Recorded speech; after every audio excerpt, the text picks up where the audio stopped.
So, Veronica, when an English learner tells you about their weekend, what's something you hear all the time that makes you notice they're still learning? Oh, that's an easy one. It's usually a list, right? Like, I woke up, then I ate breakfast. After that, I went to the park. Finally, I came home. It's very chronological. Exactly, a chronological list. And there's nothing wrong with that grammatically, but it can sound a little flat. It doesn't quite sound like a natural story. Right, it doesn't have that flavor. That's actually a great topic for today. It is. So, hello everyone, and welcome to English with Adam. I'm Adam. And I'm Veronica. And today, we're going to talk about how to tell stories about your past in English without sounding like a robot listing events. We want to help you sound more like a natural storyteller. I love this. So Adam, let's break it down. What's the main reason learners fall into that list-making trap? Well, the biggest reason is an over-reliance on the simple past tense. It's usually the first past tense people learn, so it becomes a comfortable habit.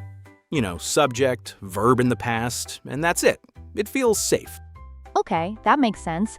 It's safe and it's correct. So what's the first step to moving beyond that?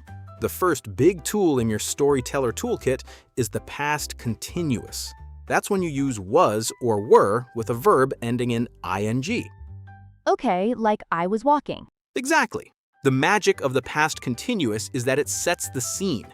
It paints a picture of what was happening in the background. It's the difference between saying, I went to the cafe, and it was raining outside and I was feeling a bit cold, so I decided to go into a warm cafe. Wow, yeah, the second one creates a whole mood. You're not just telling me an action, you're telling me a situation. Precisely. It's also fantastic for showing two things happening at the same time, or for when one action interrupts another.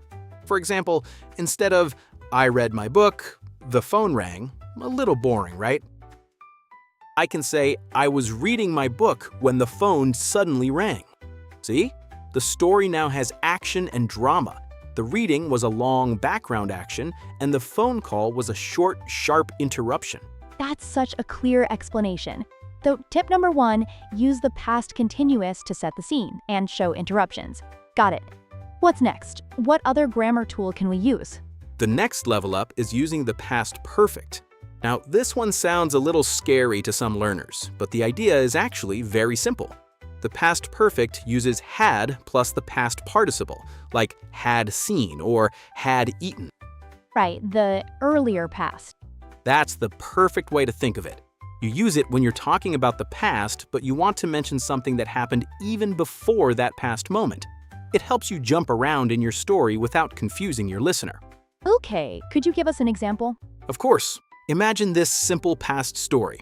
I got to the cinema, the movie started. It's not clear. Did I get there on time? Yeah, it's ambiguous. But if I say, when I got to the cinema, the movie had already started, now it's perfectly clear. My arrival is in the simple past, but the movie starting happened before my arrival, in the earlier past. Oh, I see. It adds a layer of depth and clarifies the timeline completely. You know what happened first, so you missed the beginning of the film. Sadly, yes. It lets you give important background information. I couldn't buy a ticket because I had forgotten my wallet at home. Forgetting the wallet happened before trying to buy the ticket. It explains the why. That's super useful. It turns a simple list of events into a real story with cause and effect. Okay, so we have the past continuous for scene setting and the past perfect for timeline clarifying. What's the third tip? It's not all about grammar, is it? Not at all. The third tip is probably the easiest and most fun. It's simply use better vocabulary. Specifically, add adjectives and adverbs to make your story more vivid. Ah, the details, the color. Exactly. Don't just say, I ate a sandwich. That gives me no information. Say, I ate a delicious, freshly made sandwich. Don't just say, I walked through the park. Say, I walked slowly through the quiet green park. It really is like adding color to a black and white picture. And it also tells the listener how you felt. A delicious sandwich tells me you enjoyed it. A quiet park tells me you are feeling calm and relaxed. That's the key. The details show your emotions and your perspective without you having to say, I was happy or I was calm. You're showing, not just telling. Okay, let's try to combine all three. Can we take our original boring sentence and transform it? What was it? I went to the park. Let's do it. So instead of just, I went to the park, we could say, the sun was shining brightly after a week of rain, so I decided to visit the local park. I hadn't been there in months, and I was amazed by how green everything was. Oh, that's so much better. Let me see if I can find the techniques.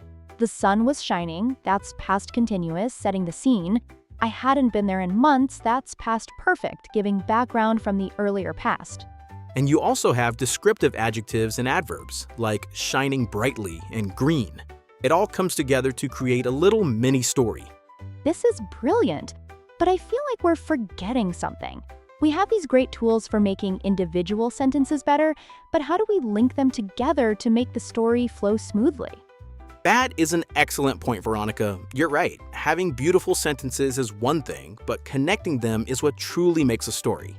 This brings us to our fourth and final tip, using connecting words and phrases. Set the scene.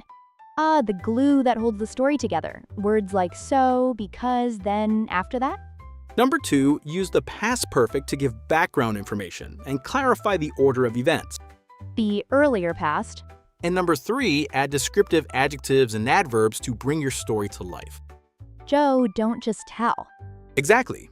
And don't feel like you need to use all 3 in every sentence. Just try adding one of them next time you're talking about your weekend. You'll be surprised at the difference it makes. That's great advice. Start small.